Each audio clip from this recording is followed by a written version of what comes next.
topics and opinions expressed in the following show are solely those of the hosts and their guests and not those of W4CY Radio, its employees, or affiliates. We make no recommendations or endorsements for radio show programs, services, or products mentioned on air or on our web. No liability, explicit or implied, shall be extended to W4CY Radio or its employees or affiliates. Any questions or comments should be directed to those show hosts. Thank you for choosing W4CY Radio.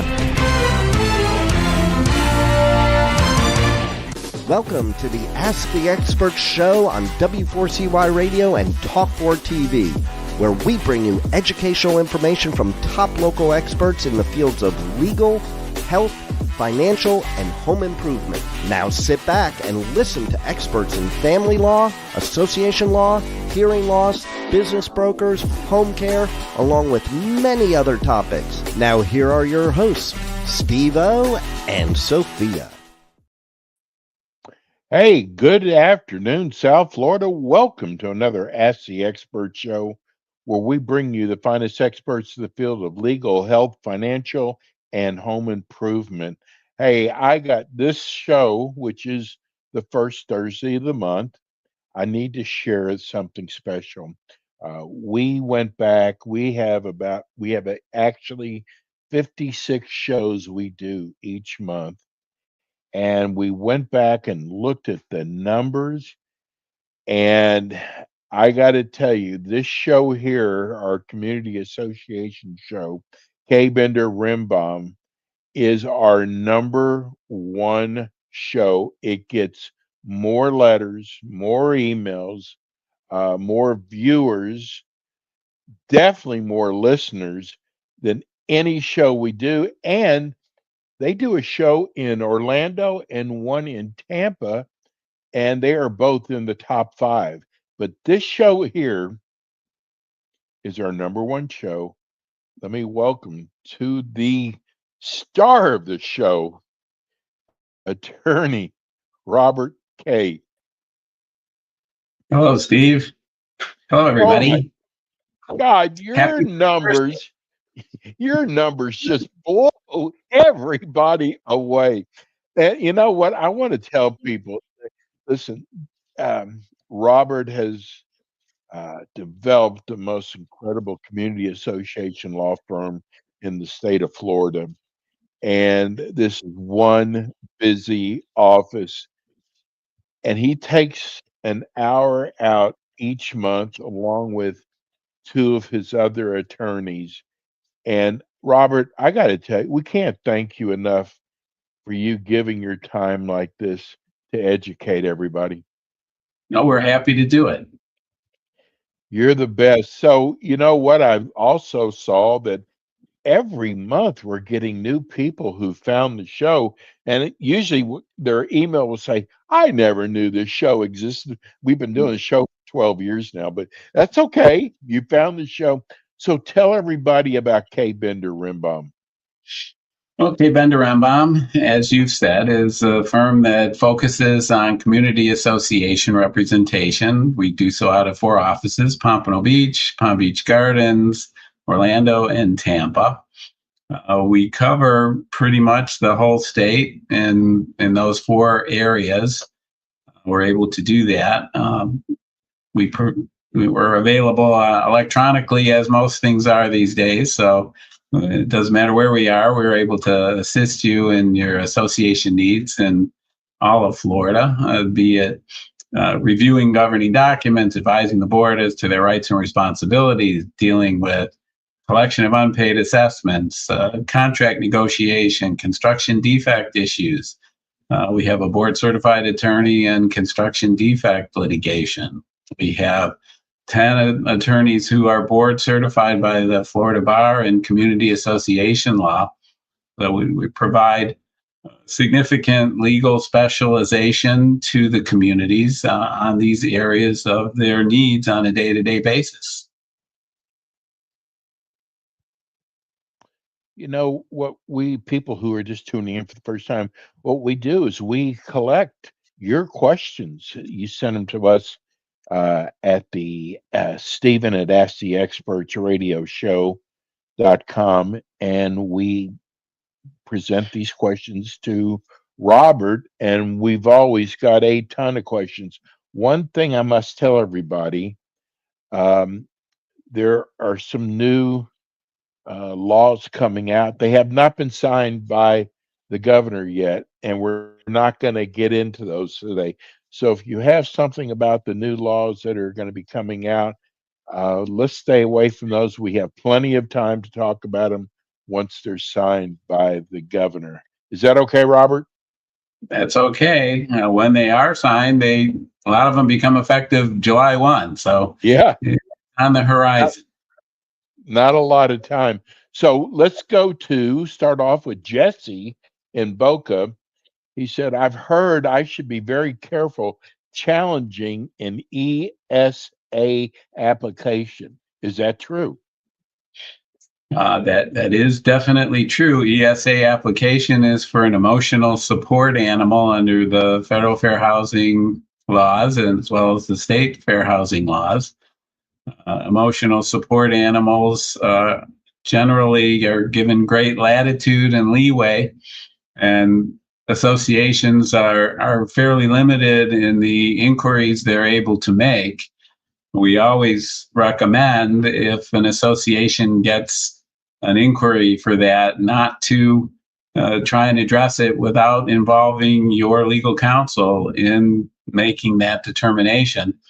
It's You don't want to step in anything incorrectly, because the potential downside is like minimum of a $10,000 civil fine if you're found in violation and in a discriminatory fashion. It is considered discrimination if you wrongfully disapprove or interfere with the ability of an emotional support animal to reside in a no-pet community. So definitely need to be very careful when something like that is submitted. Helen in Boca Raton, I love your show. My board and I listen every month. Investors are starting to take over the condo. This has become a real issue. They often promote huge assessments, forcing owners to sell out to developers. What do you suggest on how to keep these investors from taking over? Well, there's a couple of ways that can be considered. One would be for the owners to amend their documents that limit the number of units that any individual or entity can own directly or indirectly, which would, in some ways, eliminate somebody from coming in and buying up chunks of units and taking over that way. Another option to consider is, if you're getting a investor group that is taking on a larger percentage of the units within the condominium, they can be found to be what's called a successor developer. A successor developer is not allowed to take control of the board. The board would have to be controlled by non-developer entities or individuals, so that the investor group wouldn't be able to run the condominium and adopt large special assessments to force owners out. So those two methods are things that can be considered. I wouldn't do it without competent legal counsel assisting and addressing the situation, because there are technicalities involved in both choices with respect to limiting ownership and limiting leasing abilities. There are some hurdles that have to be crossed and administrative records that have to be kept in the amendment process that the council will help the board understand. Okay, we're going to go to the chat line. David wants to know, what happens to board decisions, actions taken in an HOA with over 100 units if the board meeting is not posted in the website as required by new law? Well, new law is not in effect yet, so They're that talking about the new law. If we're talking about old laws, the board meeting happens without proper posting.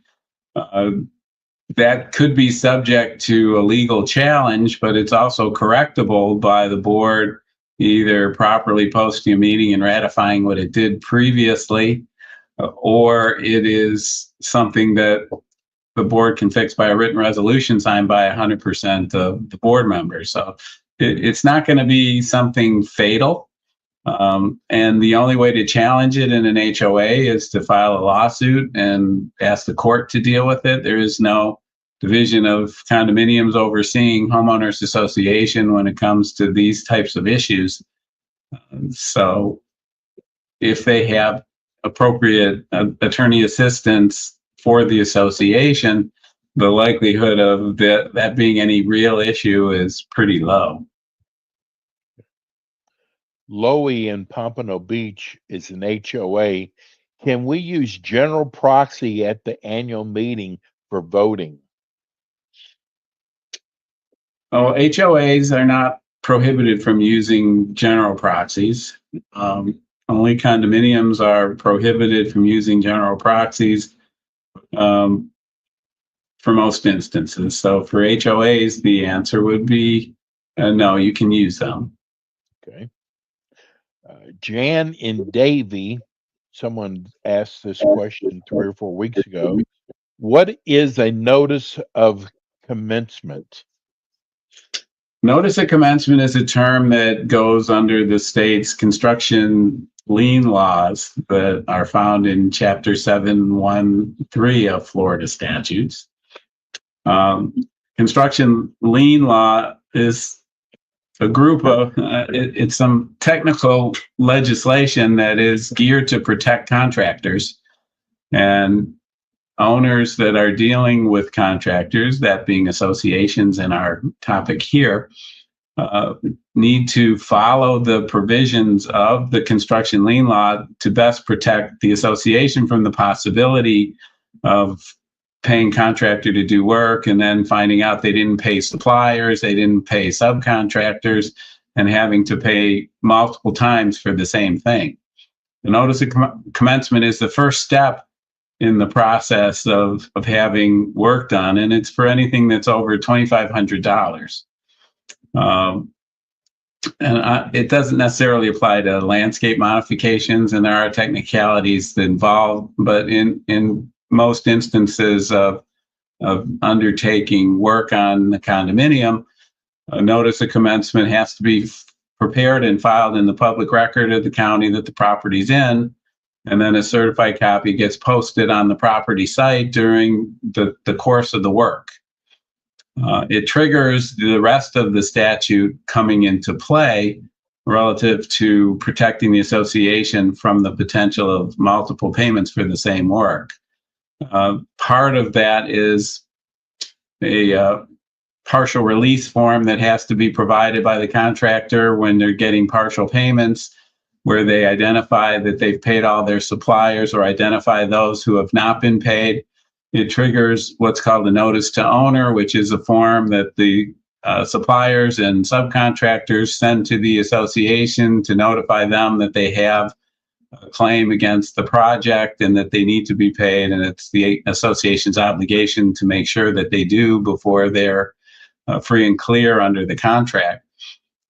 And then the final step in the process is a notice of termination, which is filed in the public record when the project is completed, along with the contractor's final affidavit and release when payment in full has been made. So notice of commencement is the first step in the process, as pertinent information about the real property that's involved in and what the project is, who the contractor is, who gets notified. And there's a statutory form that has all that information. It's also important that the association be aware that when contractors prepare notices of commencement for the projects that they're doing, they don't do them generally legally correctly. The property description is often incorrect. So it's important that the association have its own counsel prepare those documents for it so that it's getting the appropriate protection under the statute. We just got a text in, which I think someone else has also asked a similar question. I guess with all these electric cars, people want to know how can they get their properties to put in more charging stations. That's a question there isn't an answer to at this point. In condominiums, there is the requirement that if an owner wants to install a charging station on their own limited common element area or things they have exclusive access to the exclusion of everybody else in the condominium, they can do that at their own expense, subject to not damaging the property, and obviously the electricity has to be paid for by themselves. Most communities aren't in the practice of providing charging stations for the owners. There is a cost involved in charging the vehicle, so there hasn't been legislation that I've seen that addresses that. Okay. And by the way, we will be going to your long, busy schedule for June in just a minute. I'm going to get one more question in here. HOA, this is from Rex in Hollywood. This has been asked before too. What is an architecture review committee, and what are they allowed to approve or disapprove? Well, the Architectural Review Committee is established by the Declaration of Covenants in an HOA or a Declaration of Condominium in a condominium. It's more prevalent in HOAs than in condominiums because alterations are generally not made by unit owners in the condominium unless it's within their units. While in HOAs, it's more for the exterior appearances of the homes within the community that are the responsibility of the homeowners. The purpose of the committee is to, whatever the documents say, and the documents are not the same everywhere, so you'd want to check in your own community to see, but in general terms, they either create the criteria that applies in reviewing and approving alterations to the property, or the board creates the criteria and the Architectural Control Committee will evaluate applications and issue approvals or not. There has to be specific criteria in place in order for them to fulfill their function. There's usually a time frame that they're given in the documents to evaluate an application or request additional information, or after which the application can be deemed approved in most instances, although some documents might say it's deemed denied if it's not approved in the time frame. So again, you got to review the documents on that point to determine what applies within a specific community. Mona wrote us that since we're going to your schedule, love your show. I am so glad that you repeat your schedule for the month. I know I can go to your website always, but it's nice listening to your show, and I write your classes down. Your classes are wonderful. So since Mona is loving your classes, before we go to break, let's go to all your classes. And they're not, I don't think they're all fitting on the scroll this month. So I know you have a lot of classes. There's a couple more that aren't being shown there. So starting on June the 10th at 12 p.m. to 1:30 p.m., there's an FLA, the Florida Legislative Alliance Legislative Update webinar. Michael Bender and representatives from the Florida Legislative Alliance will be presenting. It's hosted by the CAI Southeast Florida chapter. That's on June the 10th, 12 o'clock to 1:30 p.m. That's about going to focus on what was done in 2025. On June the 17th at 11:30 to 12:30 p.m., funding construction projects and construction contracts. Jeff Rembaum and Ben Haidloff from the Palm Beach Gardens office will be presenting. It's co-hosted by GRS Management. There are some CEUs for CAMs in this particular presentation. June 17th, 1 p.m. to 2:15, a legislation session update webinar. Michael Bender will be joining Campbell Property Management. There's no CEUs for this, but that's on the 2025 legislative changes. On June the 18th, from 11 a.m. to 12 p.m., Clear Communication, Stronger Communities, a webinar hosted by Affinity Management Services. Emily Gannon from our Pompano Beach office will be presenting. Also on June 18th at 6:30 p.m. to 7:30 p.m., Community Association Professional Roundtable, focusing on House Bill 913 and My Safe Florida condominium program. Michael Bender will be presenting at that particular event. It's hosted by Next Gen Management and Accounting Services. There are no CEUs for that. June the 20th, 11 a.m. to 2 p.m., HOA Board Member Certification webinar. Emily Gannon will present. It's co-hosted by Associa Management. On June the 24th at 11 a.m. to 3 p.m., there's a Condo Board Member Certification webinar. Kirsten Hentz from Tampa and Alan Schwartzide from Orlando will be co-presenting, and that's co-hosted with Empire Management. On June the 26th at 12 p.m. to 2 p.m., we have the 2025 Legal Update webinar. That's the changes that occurred in 2024. There are 2 CEUs for credit for management. Kirsten Hentz from our Tampa office will present, co-hosted by Rosetta and Company Management. And the last item on June 30th, 2 p.m. to 3 p.m., Association Matters on Insurance Requirements and Legislative Update webinar. Jeff Rembaum and Alan Schwartzide will be presenting, co-hosted by Lang Management. And there will be a guest from Plastridge Insurance also involved in that particular session. Busy month. Yeah. Considering it's summertime already. No kidding. Hey, tell people how they can reach your office, which is actually good for all 4 offices. All 4 offices. Call 800-974-0680. You can write to us at info@kbrlegal.com. Or you can go to the website, kbrlegal.com. There's a contact form on the first page of the website. You fill that out, and someone will get back to you. Beautiful. We're going to go to break. When we come back, we have more with attorney Robert Kay of Kay Bender Rimbaum. We'll be right back.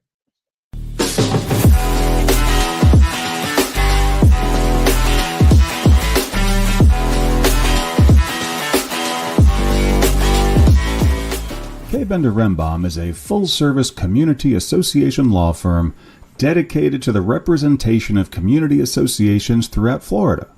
On kbrlegal.com, you can learn more about their offices in Pompano Beach, Palm Beach Gardens, Orlando, Tampa, as well as throughout Miami-Dade by appointment. Several Kay Bender Rimbaum attorneys are board-certified specialists in condominium and plan development law and assist clients with all matters of community association legal issues while keeping them up to date on new developments that affect their associations. Kay Bender Rimbaum is also a well-known provider of free legal education for managers and board members. Contact Kay Bender Rimbaum today by calling 800-974-0680. That's 800-974-0680 to reach any of their locations. You can also visit them online at kbrlegal.com or write to them at info@kbrlegal.com. And we are back with the Ask the Expert show on W4CY Radio and Talk4 TV with your hosts, Steve-O, Sophia, and their expert guests. And we are back. We're here with attorney Robert Kay Bender Rimbaum.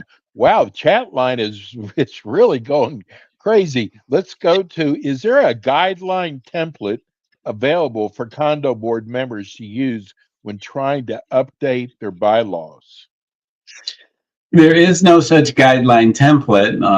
It's general. What we typically do is our clients will reach out to us and ask us to review the documents and make suggestions. They may have some ideas of their own as to what changes they may want.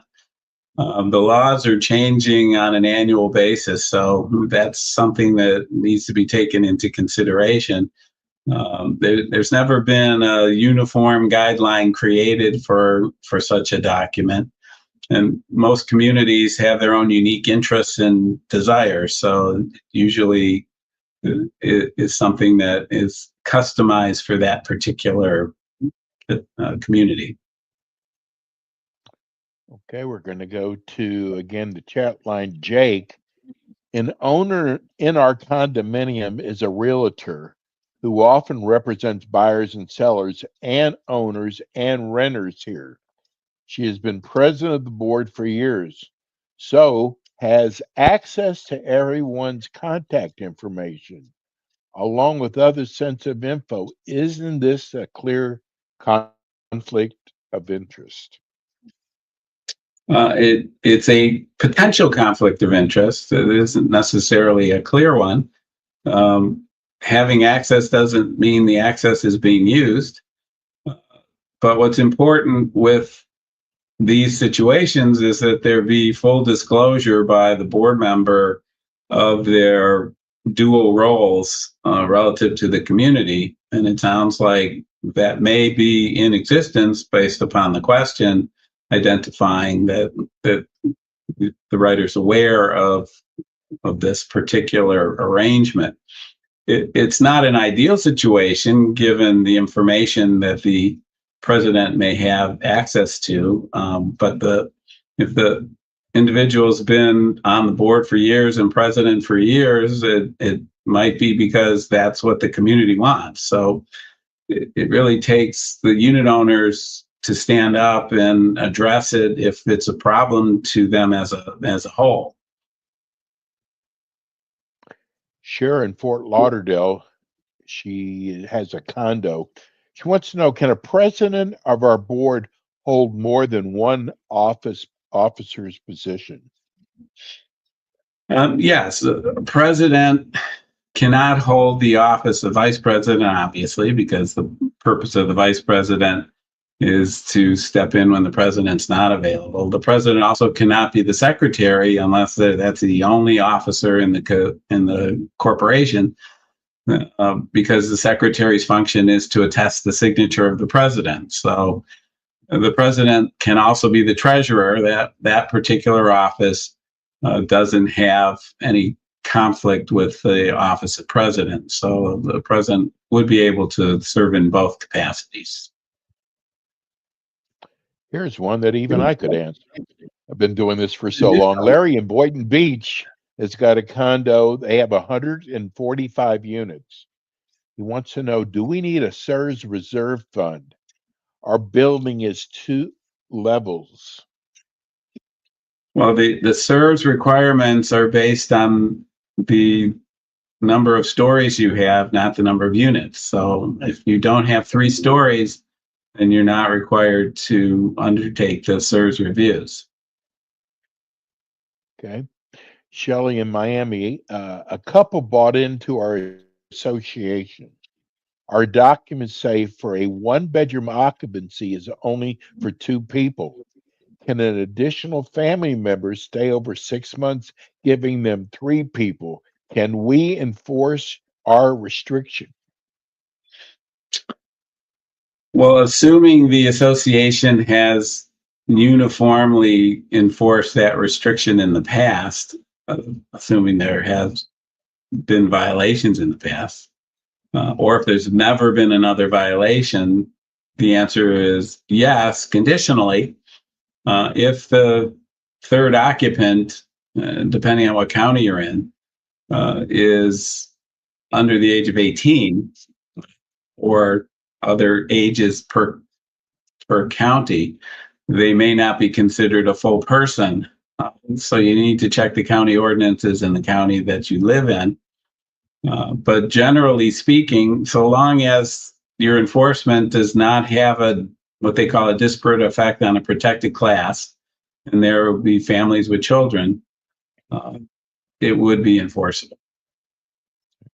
Going back to the chat line from Bonnie, if an ARC only acts on violations submitted by a member. Is that selective enforcement if they did not receive a violation for a different member violating the same rule? Well, it doesn't sound like a good practice if they only act on violations that individual members bring to their attention. They need to act uniformly on violations and enforce them the same against everyone. The issue with selective enforcement could be that the committee could claim, well, they didn't have knowledge of the other one and they only have to enforce what they have knowledge on. And that may or may not be effective in a court if that selective enforcement defense is raised. I suspect that in all likelihood, a court would not buy into that, would side with the owner raising the defense, because that is the tendency of the courts in the first place, is to view associations' enforcement rights very narrowly. And they would err on the side of the unit owner if there was any doubt. But the practice of this particular setup is one that should be changed so that there are steps that are taken and procedures in place to review the entire community and identify violations objectively and uniformly.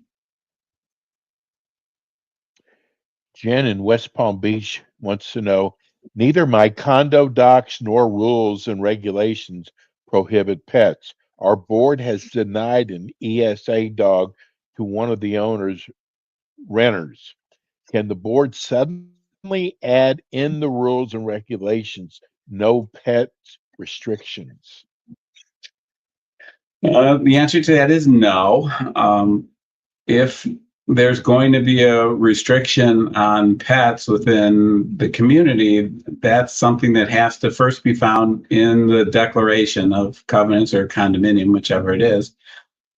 The board cannot make a rule that is in conflict with what the declaration provides. A declaration, if it's silent on the issue of pets, the presumption is it's unrestricted. So since it's unrestricted in the declaration, the board would not be in a legal position to make a rule that adopts a restriction. So in a community that has no pet limitations, there should be no need for an ESA application, because pets alone aren't restricted. Not that ESA are considered pets under the law, but there would be no reason to have to submit application, I would think. Joe in Pompano Beach wants to know, can a board refuse to Zoom a meeting to avoid having to record it? Well, Zoom is not mandatory. That's something the board can do if they choose. So if the board chooses not to have a meeting by Zoom and wants it just in person, the board has the power to make that decision,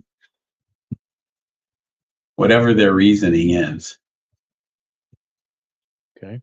Stephen in Boca Raton, our board refuses after repeated requests to enforce our rules and regulations. What can we do about this?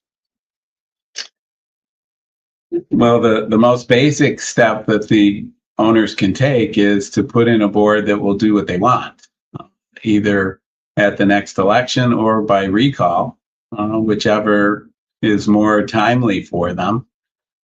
If the annual election isn't for some time yet, then recall might be a better approach. Another alternative is to bring legal action against the community for breach of fiduciary duty of the board members in failing to uniformly enforce the governing documents. The problem in doing that, though, is that there's a expense involved in hiring a lawyer and bringing a lawsuit. The likelihood is the lawsuit would get referred to the association's insurance for defense. Or if the insurance does not cover it, then the association has to pay its own lawyer to defend. So owners are paying on both sides when that happens. And so that's typically not the best choice. The only other likely possibility would be if it's a condominium, to bring it to the division of condominium, and whether or not they do anything on that is a coin toss. So the number one way to address that is replace the board. Okay. Luke in West Palm Beach wants to know, how much time do you get to spend a special assessment? What happens to leftover funds from a special assessment? Do we know HOA or condo? It doesn't say. Figures. Must be someone new. Well, in condominiums, it provides that once the need for a special assessment has been completed and the project is done, any excess funds become what's called surplus and can be either returned to the owners or used to offset future assessments. The way that's done is the board just applies it to its expenses and reduces the assessment obligations of the owners going forward. There is no specific time limit on spending the funds so long as the purpose of it hasn't been completed. So let's say you have a construction project that takes 2 years to complete. You're holding the funds for the whole 2 years until you're done paying or done with the work, and then you pay whatever the amount is if there's any left over. Same issue. There's no statutory provision for leftover funds in HOAs, but under general accounting principles, that would likely just become part of the operating funds of the association. Chris in Boynton Beach wants to know, this is a condo, wants to know if the condo board voted on and signed a contract with a contractor to complete a multi-million concrete restoration project over the next 2 years. Can members petition to stop the work? Well, a member position would have no legal effect. The board has the power to make that decision. So just a petition to stop the work isn't going to stop the work. The only way to stop the work is change the board. The fact that there's an existing contract in place that would expose the association to potential claims for damages of breach of contract with the contractor, which can be significant. So the likelihood of being able to stop such work is fairly low. Another alternative, if there are grounds for it, is a lawsuit can be brought to get a temporary injunction or possibly permanent injunction to stop the work, but that's a pretty high bar to cross on what you'd have to prove relative to the work and how you're going to challenge that. It's very unlikely to be successful. Norma in Boca Raton, she is a board member. Thank you so much for giving such great information.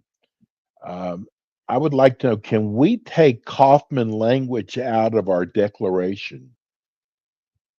Well, Kaufman language, for those who may not know, is a specific provision that incorporates changes to legislation that may occur down the line. And so the language says, whatever statutes involved, say it's Chapter 718, as amended from time to time, is the Kaufman language, which would incorporate changes that are made to substantive provisions of the statute in future years. Once you have that in there, everything in the statute is applicable. If you amend to take it out, then the likely effect of that would be that whatever the statutory provisions were in place when you removed it and recorded that amendment would be what applies to your community. So you would no longer be bound by future changes, but everything that's happened so far would apply. Okay. You know what, Lee, we've got about 10 minutes left. Can we go to your schedule again? Let's do that schedule. Let's do it.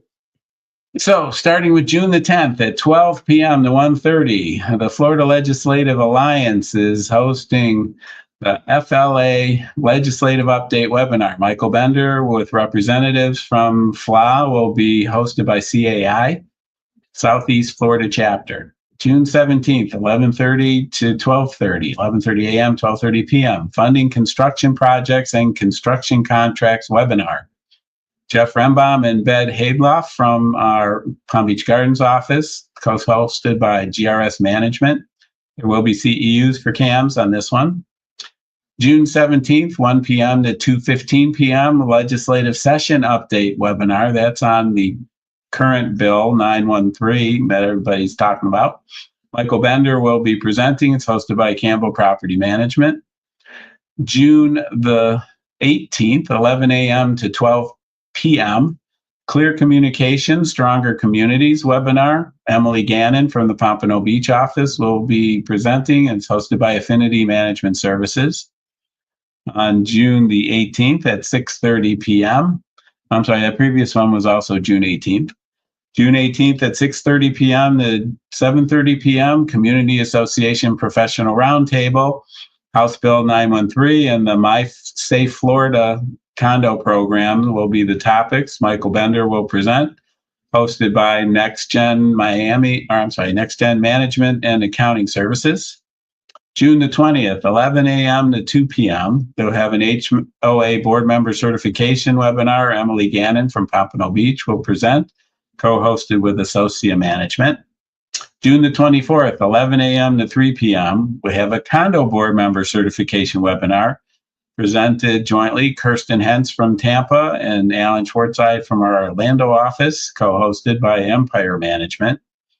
June the 26th, 12 p.m. to 2 p.m., the 2025 legal update, which are the changes from 2024. That will be hosted by Kirsten Hentz, co-hosted by Rosetta and Company Management. There are 2 CEUs for managers in that one.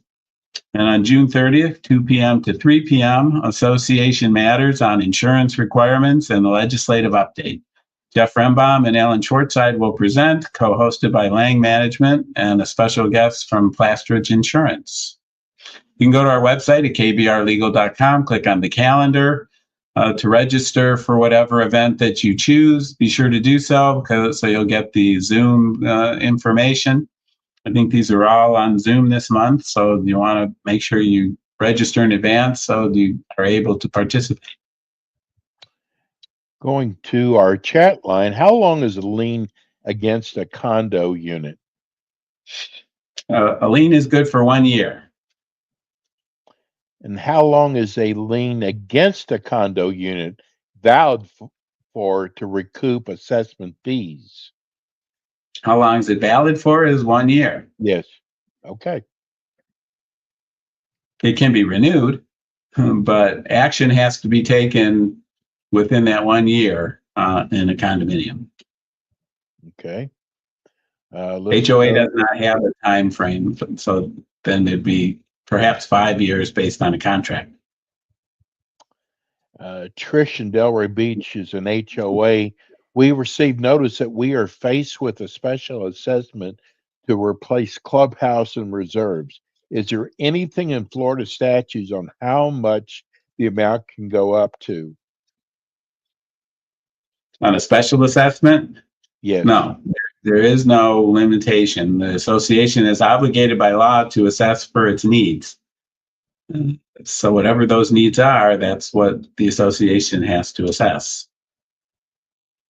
Okay. Luke in West Palm Beach wants to know, we love your show. Our entire board never misses your show. HOA annual budget meeting. When should advance notice be made? Annual meeting, how much notice? Well, you want to check your governing documents because that may have time frames for doing that. My recollection on HOA budget notice, I'm trying to remember if there even is one. I'm thinking there is no specific time frame of notice requirement in an HOA for the budget meeting. It's a good rule of thumb to give a 14-day notice to the owners of doing that, but condominiums require the budget to be included with that notice. So Annual meeting is going to be based on your governing documents as far as the time frame for giving notice on that. Generally speaking, no less than 14 days notice. Eric and Delray, this is one of those I bet I know the answer to. Kind of sad. $70,000 special assessment on our condo. The most of us can't come up with the money. We can't borrow any more money. Can they evict us? Well, no one gets evicted without a foreclosure happening first. And if the community is in that condition, it's unlikely that the association is going to be able to afford to file lawsuits to foreclose on everybody if nobody can pay. So they're going to have to come up with a different plan. If somebody doesn't pay their assessments, they are subject to lien and foreclosure. And if the association takes that step and actually forecloses on the unit, depending on who buys it at the final foreclosure sale, quite often it goes to the association. The association can cause the removal of the occupants from the unit. It's not exactly an eviction, but the same effect. Liz wants to know if the board of directors does not want to create a finance committee, can the owners still create their own finance committee without the approval of the board? Well, whatever the owners do will have no legal effect. So they can create any committee they want, but they can't compel anybody to do anything about it. So it might not do them any good. Robert, we've got a few minutes left. We have a lot of board members out there that are listening to the show. No one can do this any better than you. Tell people why they should use your firm. Well, the primary reason to use our firm is our expertise in the field. As I mentioned earlier, we have 10 board certified attorneys by the Florida Bar who are specialists in community association law. We have one who is board certified in construction defect litigation. It has always been our policy to provide comprehensive and understandable opinions to our clients in a cost-effective manner. Attorneys are not inexpensive as a rule, but we're always mindful of our clients' limitations when it comes to their finances. And it's also important to us that we provide the services that the clients expect in a timely and cost-effective manner. And that's the main selling point. We're reachable, we're accessible, and most importantly, we're understandable. And I think that's been a big factor in the growth of the law firm over the past 35 years. Tell people how they can reach your office. You can reach us at 800-974-0680. You can write to us at info@kbrlegal.com. You can go to the website, kbrlegal.com, and click on the contact box and fill out the information, and we'll get back to you. And as always, if you missed part of today's show, you can go to YouTube, you can go to Spotify, you can go to iHeart under Ask the Experts, Condo, and HOA Community Association for South Florida. And you can go to kbrlegal.com and find it there. That's right. Robert, thank you so much. I love doing the show with you. I'll see you next month. All right. Have a good one, everybody. You too. That's Robert K., attorney Robert K. Bender Rimbaum. Hey, thanks for all your notes. We tried to get to as many of them as we could today. We'll be back again with you next week with more Ask the Experts. Thanks for tuning in today to the Ask the Expert show on W4CY Radio and Talk4 TV. Tune in next week and every week to hear more from our experts on personal injury, insurance, air condition repairs, estate planning, Medicare, and many other topics in the areas of legal, health, financial, and home improvement. See you next week.